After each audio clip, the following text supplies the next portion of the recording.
Salut à tous, c'est Punk de Chano, bienvenue sur cette vidéo qui continue notre lecture du rapport 2024 sur l'état des lieux du sexisme en France.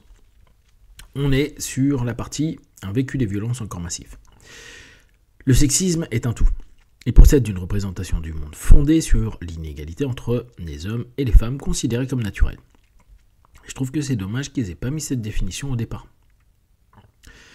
Parce que on parle de sexisme depuis tout à l'heure, depuis le début du texte, et on a une introduction qui nous amenait vers des éléments qui étaient limite une conclusion, mais on n'a pas défini ce qu'était le sexisme. Alors c'est hyper important de le définir dès le départ pour qu'on soit tous d'accord sur ce dont on parle. Il est la source de tous les stéréotypes de genre. Le sexisme engendre non seulement des inégalités, mais aussi des violences sexistes et sexuelles. Il est à l'origine du continuum de violence, donc concept issu des recherches féministes des années 70, notamment à travers l'article fondateur de Liz Kelly, le continuum de violence sexuelle. Ok. Alors, il y a un élément, ce que je vous disais sur la précédente vidéo, que je trouve intéressant. Ça serait bien, quand on a un rapport annuel comme ça, de savoir les tendances idéologiques de tout à chacun. Parce que là, elle met en référence quelque chose qui est super intéressant. Ce continuum, sa source, c'est une source féministe. Ce qui, moi, me pose pas problème, mais c'est quand même très noté, politiquement parlant. C'est-à-dire que c'est avec une volonté spécifique et une lutte spécifique. Du coup, ça sous-entend que la prise et l'orientation de ce rapport-là est de tendance féministe et pas de tendance neutre. C'est ce que je vous disais sur la précédente vidéo. Et ça, c'est important pour le lecteur de le savoir. Parce que, imaginez le manque d'objectivité que vont avoir certains mecs à lire ça et à se dire « Bah oui, mais de toute façon, c'est de la propagande ». Si on sait que d'entrée, il y a cette envie de montrer, et avec une lutte derrière, de dire il faut aller vers cette égalité, mais on est moins sur un état des lieux qu'une proposition d'orientation vers l'égalité. Bien sûr que c'est un état des lieux pour faire des propositions. Le problème, c'est que c'est déjà orienté. Et ça peut, pour des personnes qui ont des convictions idéologiques, créer, là encore, de la réactance. Et dire, regardez, on a raison. Aujourd'hui, notre société, c'est les féministes qui gèrent tout. Même des choses qui devraient mettre à plat le sexisme, c'est les féministes qui le font avec des références féministes politisées. Bon, voilà. Et du coup, ça nourrit encore plus certains aspects.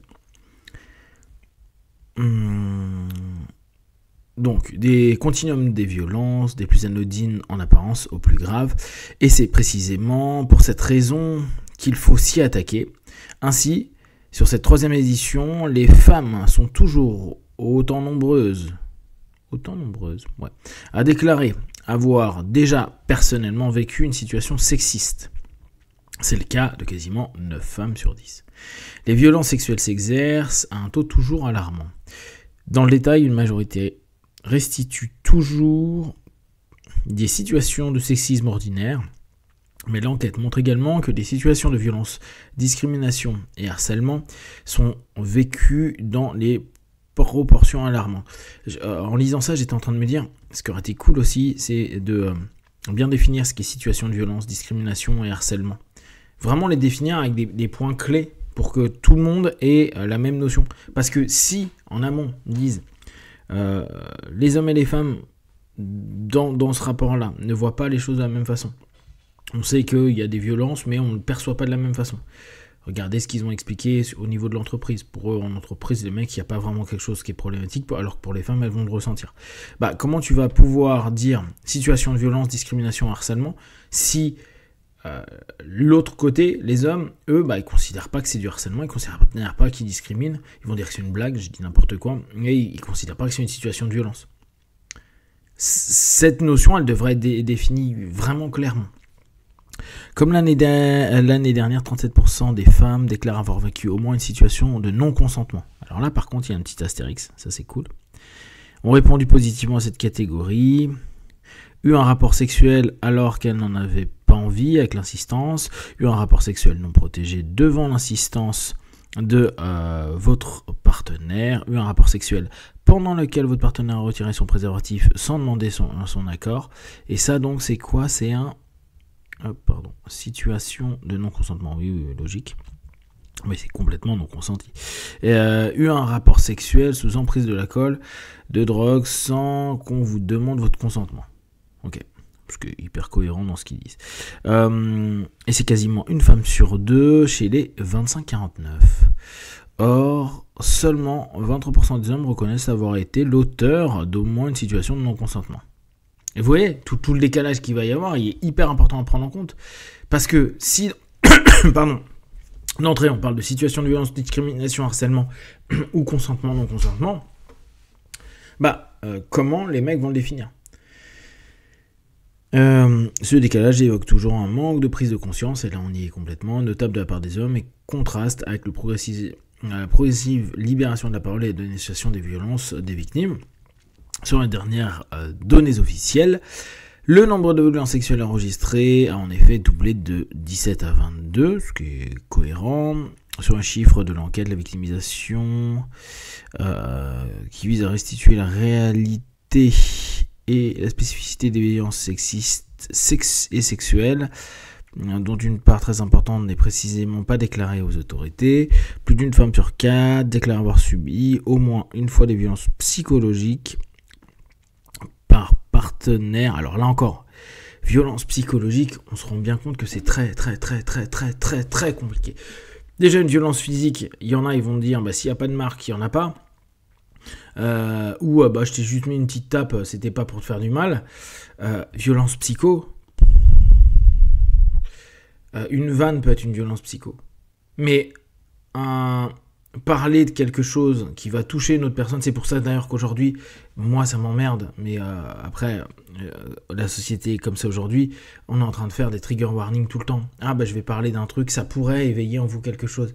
Mais dans ce cas-là, ça voudrait dire que je suis violent avec toi parce que je parle de quelque chose qui te touche, sans t'avoir prévenu que ça pourrait éventuellement te toucher. C'est là où la violence psycho, elle est compliquée. Et je comprends, les gens vont définir ça comme violence psycho, mais il faut clairement, là encore, définir ce que c'est. Or, après... ça va être une interprétation. Non, mais moi je racontais une histoire X. Ah oui, mais moi ça m'a touché parce que j'ai eu un effet régressif ou récessif. J'y pouvais pas grand chose. Si, là t'as été violent. Ok. Et ce qui est pas faux, hein, si on prend dans les faits. Donc là encore, je pense que ça sera intéressant de super bien définir dessus.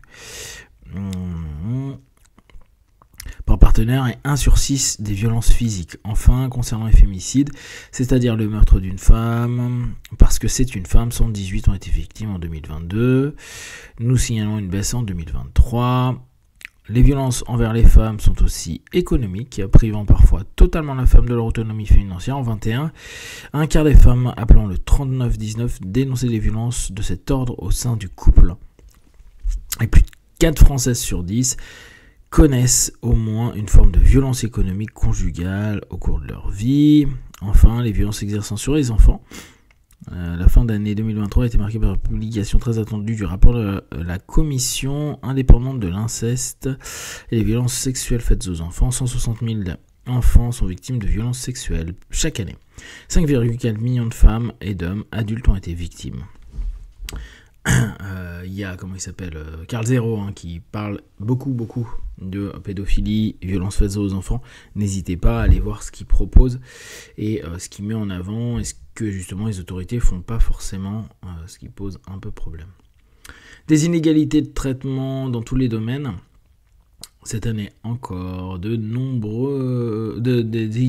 inégalités entre les hommes et les femmes sont reconnues à tous les niveaux. Selon le baromètre, 92% de la population considère que les femmes et hommes ne sont pas traités de la même manière dans au moins une des sphères de la société.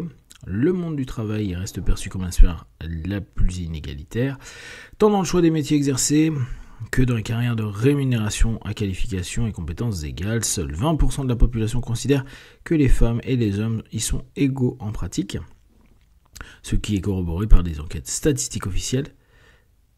C'est bizarre de dire ça, c'est comme si vos enquêtes statistiques-là ne sont pas officielles.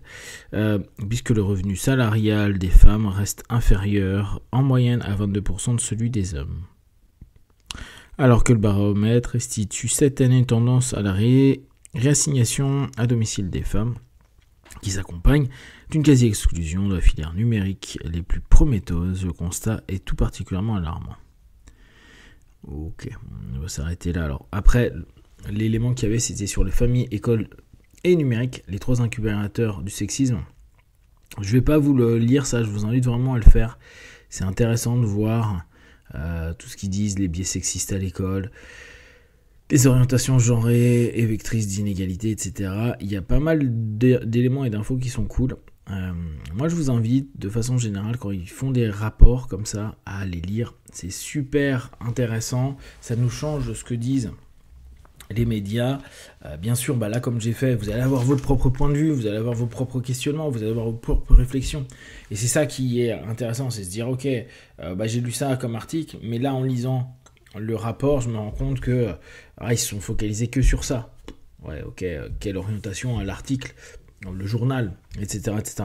Comme moi, je tente de voir, sachant que ma vision des choses est toujours hyper binaire. Pour moi, tout est conflit, tout est guerre. Donc, comme je vous avais dit, je m'en fous de savoir qui gagne. L'important, c'est que celui qui gagne, gagne. Et donc, je regarde tout le temps qui gagne en ce moment et qui perd en ce moment. Ce qui fait que ma vision des choses est toujours polarisée également de mon côté, à dire, eux, c'est les gagnants, eux, c'est ceux qui perdent pour l'instant. Je prends. Ce qui modifie l'ensemble de la perception et ma manière de vous reporter une information, ma réflexion, la façon dont elle est mise en place. Donc en fonction de ce que vous êtes, c'est important, si vous aimez bien ces sujets-là, de lire, de vous informer et de voir votre opinion. Et pas d'acheter l'opinion de votre groupe social, de votre groupe idéologique ou autre, mais de lire, si possible, à la source. Ce qui serait bien aussi, c'est que dans ce rapport, on ait les stats INSEE ou autres de base, c'est-à-dire avoir les tableaux, et pour nous aussi les lire à cette manière-là, à voir aussi, si on s'y connaît un peu en statistique, les différentes variables qui ont été mises en place. Si vous avez des questions également que vous les partagez sur Facebook, YouTube, j'y répondrai le plus rapidement possible comme d'habitude. De tout ce que je propose, ne prenez que ce qui est bon et juste pour vous tester, observer, analyser et conclure. Be one, ciao.